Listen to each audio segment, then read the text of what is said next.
providing licensing for purchasing of arms for self-protection. Of course, it is always for self-protection for civilians. This, in case of Assam, is not a new thing. It has been there in the discussion for multiple years.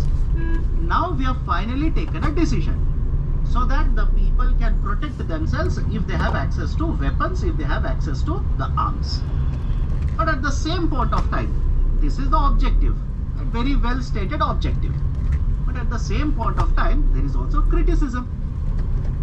What is the criticism? You understand both the sides of the argument.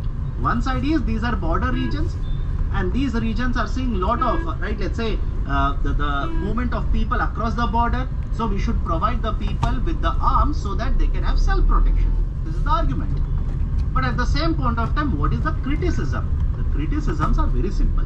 One, don't you think if you come to a position to allow people to hold arms to have self-protection, does it not mean the state is failing the population? Whose duty is it in case of India? Again, don't generalize it. You cannot compare this with USA. In case of USA, there is a constitutional provision guaranteeing them right to bear arms. And that is the precise reason multiple times that is there in the discussion. But in case of India, who has been given the right to hold arms, right, basically control the supply of arms, etc., the government. The state and the central should provide the security to provide protection to the people, whether they are in the hinterland, whether they are in the border region, etc. Doesn't matter. It should be the duty of the government. Now, by asking the people to purchase arms, and to whom you are talking about, vulnerable population, vulnerable people, I hope you understand. You want them to go to the market, get a license, purchase arms, spend money on it. For what? Self-protection. So understand the logic behind it. Is the state not simply shifting the burden of protection, burden of providing security which is on its shoulder to the shoulder of the population here? That is one. And second one, it is not the first time that a state is trying to actually do this. In fact, there is a case which has been mentioned in the article here, Salwa Judam case.